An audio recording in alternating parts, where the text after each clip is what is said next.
Okay, we'll go ahead and get started. Welcome everybody to Quarantine Break. I'm Eat Soccer founder Kiana Martin, and I'm so excited to have with us Hillari Ladd. She is a master herbalist and Holistic nutrition.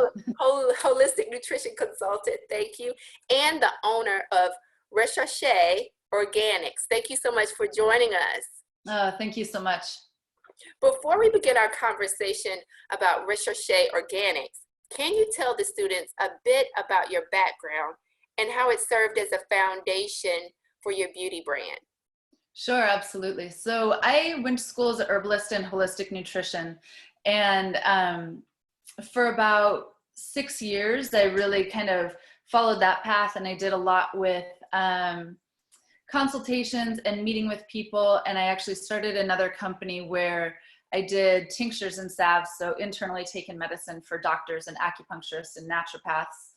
And then there was a lot of change happening in that industry around 2009 to 2011. And so I started thinking about, how do I get out of that and what's the next pieces that I can do, which led to a beauty brand. And so what that looks like is the thought that what we put on our skin goes inside of our bodies. And so if we can have something that's a product we want to use and that is beautiful and beautifully made and healthy for us, what does that marriage look like? And so that's how the creation of this company came about.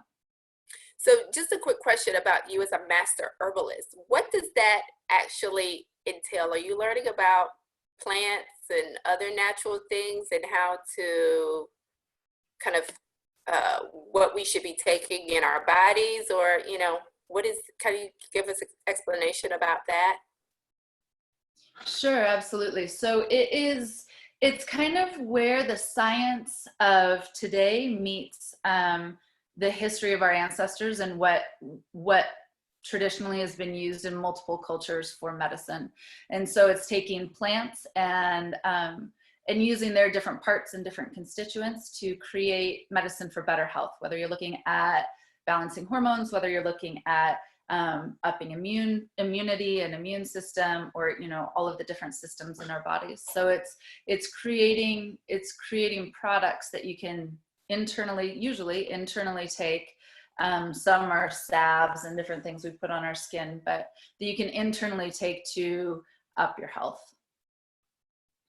Awesome. So pretty much now you've taken that foundation of knowledge and applied it to your current beauty product line that you have. Exactly. Yep. It's kind of that, let's make something healthy and that we can use externally and topically. Absolutely. What inspired you to take the leap to create your beauty brand? So, and I think that this is going to kind of come into a couple other questions that are a little bit further down your line. But so my oldest son, I have 2 kids. My oldest son was diagnosed with a brain tumor when he was 8 years old. And when that happened, me and he and my husband were at the time stuck in a hospital for 3 months. And it was kind of in that time I was just talking about, in between 2009 and 2011. So this was in 2011.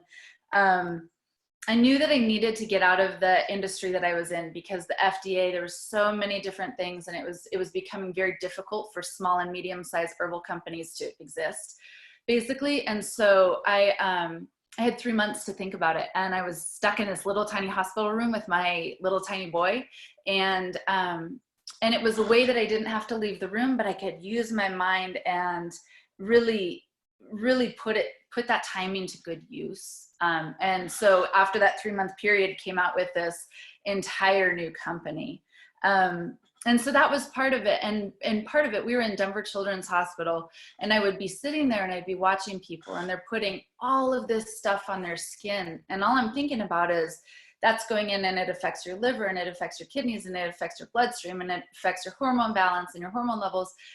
I can do something that is healthy and good for you, that people also want to use to feel like it's lavishes them, that they can be taking externally care of themselves also. So that's how. So it's interesting that you mentioned how you channeled what was a challenging situation into something that would benefit you down the road. a lot of our students and most of their parents now are in situations where we are being kind of confined to our homes or to our apartments and things like that.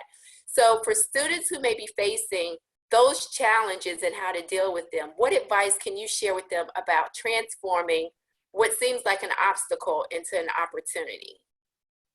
Absolutely. So, you know, right now we're in this time that we have this, it's unprecedented time that we're being given. And so many of us are stuck in fear and stuck in this position where it makes kind of our focus just go really super small. But we also have this opportunity in this time to really kind of think forward. You know, it's like, what little steps can I do today to make this day worthwhile that is going to benefit my future? And that is Recherch'e. The interesting thing looking back 8 years on it is it was born out of a time of chaos, and it was my own personal chaos and chaotic time for me and my family, but it was actually much like what's going on right now. Like, I feel in this season, it's a very similar piece to, we can either utilize this time or it falls to the wayside, because the time is going to go past regardless. One of my mentors, a few weeks ago when this whole thing started, so here in Montana, it started in March. It was kind of like mid-March. It was like everything starts shutting down. And I was talking to him and he said, you know, this is a time you can either sharpen your sword or it will dull. And I've really taken that and just been like, yeah, so what today, this day, what am I going to do to sharpen that sword for when we're done with this? Because inevitably it's going to end. How can I be a better coming out of it than it was when I went in? Tell us about the first product you created and explain how you took the product from an idea to actually a physical item that you could sell. Sure. So, like I said, I was stuck in a hospital room and I knew how all of these ingredients worked. I'm good at chemistry. I like formulation. That's kind of one of the things that's my favorite piece of what I do, is coming up with this idea here and creating it into a physical form. So I started out with 3 different products. I had a goat's milk soap, we had a lotion, and we had a whipped shea butter. And those were kind of our 3 flagship products. We've changed a lot since then, but it was one of those things that we still have all 3 of those products, that it was like, okay, let me come and let me find the avenues and resources where I can get the ingredients that I need. Let me kind of bring all of my ideas together, because at the same time I'm formulating a business, so the concept of business is just happening while I'm formulating products. And so it was like this multifaceted thing. And then I got home from the hospital. I had this whole plan laid out and I just went to work. It was like, I just come through one of the most difficult times of my life. My child was actively trying to die, and if I can get through that healthily, mentally, spiritually, emotionally, healthily, I can do anything. I can do any of it. And so at that point, it was kind of like, oh, soap is easy. Like this is a byproduct of the mental state that I was coming through and out of. So I just worked hard until I was done, until I got products that I could get out to people and try. And it didn't take very long, actually. So we got home in like the first day of July in 2011, and I had my first wholesale shows. I didn't even know what wholesale shows were. Let me start there. In October. And so it was a very short window of time between. It was like, let's figure this out, let's launch, and let's do it. And now it's 8 years later. And like I said, we still have these 3 flagship products. So Recherch'e Organics is a small batch company. Can you explain to our viewers what the term small batch means? Absolutely. It's a term that has kind of been floating around maybe the last 4 or 5 years, and it's kind of like a catchphrase term, but I like it because what it denotes, what it's talking about is every single thing. If you buy a product from Recherch'e, it's been touched by the hands of the people who make it. Small batch could mean you're making 5 things at a time. And that's kind of where we started. We started making like just per order soap. Now we'll do, 1,000 or 2,000 bars a day. So that doesn't seem very small, but in regards to much bigger companies, if you're thinking like Oil of Olay or Dove or Iris Spring, they're making so much, right? And so every single product that we have, regardless of what it is, it's gone through multiple stages and multiple handling by the people who are making it. So that's small batch. What is a typical week like at your company? Oh goodness, it changes. I have two kids, like I said, so it's kind of like it's a little bit of a shuffle. So typically I am at work at 9 and I stop at 3:30 and go get my kids, and then I'll work until about 5. I usually do that for sometimes 5 days a week, but most of the time 4 days a week. If I have things that have to get out, I sometimes, or around Christmas time or that, it is not uncommon as a business owner to be working until the work is done. So I also have an outreach program that I started a couple years ago that we're turning into a nonprofit right now. And that works with youth girls and at-risk youth girls. And so we meet once a week. The last 2 years I've done 7th and 8th graders, and next year we'll also bring in high schoolers into that. And so that's an outreach program. We meet an hour and a half once a week, and then sometimes every once in a while on the weekends to kind of go and do field trips or bringing other people in to talk to us about finances or about mental health or about, emotional well-being and health in that regard. We do like panels of women to talk about and discuss what does it mean to be a woman. So we do all sorts of different things, and that happens 1 day a week, but there's a lot of planning that kind of goes behind that. We also hire youth girls and at-risk youth girls. Some of them we take from our program and hire in, and some we get from other avenues. And so that's a mentorship program as well. And the piece to that, it gets a little messy sometimes, right? Like it's the best work. It's why I do what I do, but it's also, you're learning how to learn to work. And so there's a lot of steps. Sometimes it flows seamlessly, and sometimes it is not seamless at all. And so that absolutely changes what we're doing and what our company looks like on a day-to-day basis, for sure. How have you created opportunities to grow your business? Because I know you mentioned you initially were making soap by the order, and now you're doing up to like 1,000 bars a day sometimes. Mm-hmm. So it's been a slow process. I've intentionally grown this business pretty slowly with we don't have additional funding. Everything is like rolled over, so the growth is smaller, but it's allowed us a really strong foundation. And so it started out as me wearing every single hat. I did every single thing in the company for quite a few years. And then slowly we brought on sales reps, which are people who act in between, so mostly I wholesale. So I make products and then I sell it to stores. And so they're kind of the interface between myself and the store. They go out, they sell the product, I get the order form in, I get the money, I send out the product. And so we've positioned people all over the country to help be that. So orders just now come to us instead of us having to seek orders.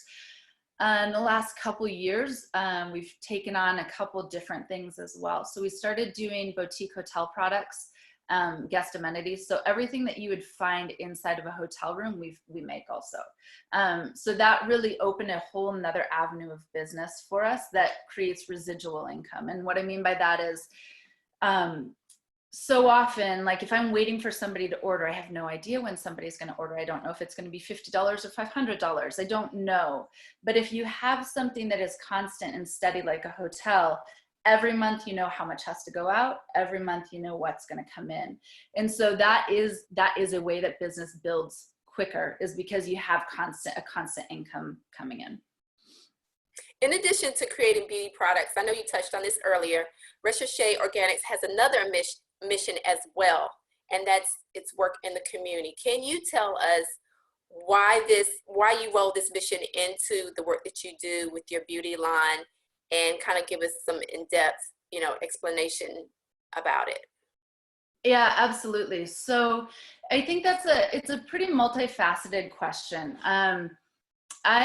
When I was in high school, I I was a good student. I made good choices in school, and I didn't always make great friend choices or great.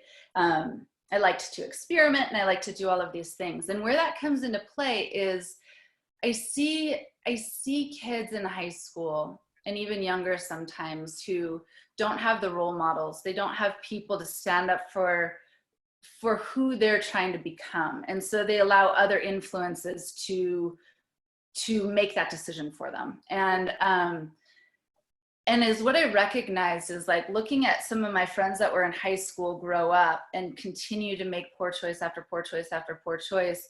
It's like, what if just one person came in and one adult came in and kind of came in behind them and helped them and helped mentor them and helped have real conversations about the real things going on in their lives. So I have this huge passion. I see these girls and I'm like, man, you have so much talent and opportunity, but you have to know you have that. You have to know that you have the worth, that you have the ability, that you can cultivate the mindset to create that. And so I have this piece over here. It's like soap is just kind of the vehicle of doing this other piece of work. And so when I started this company, from the beginning, I knew that was the place that I was going to come into with it. I didn't know how long it would take or what it would look like, and it's still constantly evolving. But it became like, oh yeah, the work is actually to be with these girls. The byproduct of the work is that we've created a beauty industry. That's awesome. For Thank you. students who would like to learn more about creating beauty products and or about the organic beauty industry, what resources do you suggest that they take a look at? You know what? I think that we live in such an amazing time right now. Like you guys have so much available to you. People make YouTube videos constantly. People do DIY projects. You know, you have Pinterest, you have all of these different aspects to see something and then simultaneously have the information to make said thing. I am a fanatic about ingredients. I love to know about those types of things. What is healthy and why is it healthy? Not just, oh, you told me it is, okay, so it is. I like to kind of delve deep into that. We ourselves have a blog that talks a lot about different single ingredients, you know, and I'm not the only one doing that. There's a lot of people that it's like, what is shea butter good for? Here's all the list. And so just really getting curious. I think that that's a really important thing. Like if this is something that you have interest in, or even if it's not the beauty care industry, just you find something, you focus on what you're interested in and get curious about it, because the information is truly out there. And then if you can set yourself up with somebody who is 1 step or 3 steps ahead of where you're at, then it helps kind of lift you up to gain that knowledge that, you know, I've made 100 mistakes, right? But I can help you bypass those mistakes so that you can go further. And so I would say definitely just getting curious and then finding somebody to kind of come and help mentor, bolster you into that next phase of whatever that looks like. Tell us where students can learn more about you and your product line, both online and on social. Sure, absolutely. So right before this, I was telling Kiana that I have an absolute love of words. And so I was like, oh, I know the perfect name for my company. It's Recherch'e Organics. Couple problems with that. I look 8 years later and it's like, nobody can spell it. Nobody can pronounce it. Real bad, right? And so I'm going to spell it for you. It's Recherche Organics. We have a website, so that's just .com. You find us on Facebook, so /Facebook/Recherch'e Organics, Instagram. Those are our main places. I also try to do YouTube videos about how to wash your face and that kind of stuff, because what I've also recognized in this is I have so many women my age and older coming to me and like emailing me, but it's kind of like a whisper in my ear, like, I never learned how to wash my face. And so we really break it down and do like let's go back to square one and figure these things out. So people have kind of building blocks to build on. So I do that kind of stuff on YouTube also. Lastly, tell us, what is the best piece of career advice you would give your younger self? Yeah, absolutely. So I have a quote written down here, and I'm going to say that, and then I'm going to say why. And I kind of touched on it earlier about being in coronavirus and all of this stuff that's happening now, just taking one step by one step by one step. But the quote is, "We are what we repeatedly do. Therefore, excellence is not an act, but it's a habit." And I think of that because it's like, excellence seems so out of reach. And yet, if we take that step by step by step, every single day, taking one small step, you come through it. And I look back and it's like, I look back to 8 years ago, or I look back to 15 years ago or 20 years ago, and it's like, wow, that's where you see how far you've come. But you don't get that if you don't every single day take little tiny steps towards your goals. Awesome. Thank you so much for sharing your inspiring story with us, Hillari, and letting us know more about your product line, Recherch'e Organics. Oh my gosh, thank you. Everybody have a great week, and we'll catch you next week on Quarantine Break. Thanks. Bye.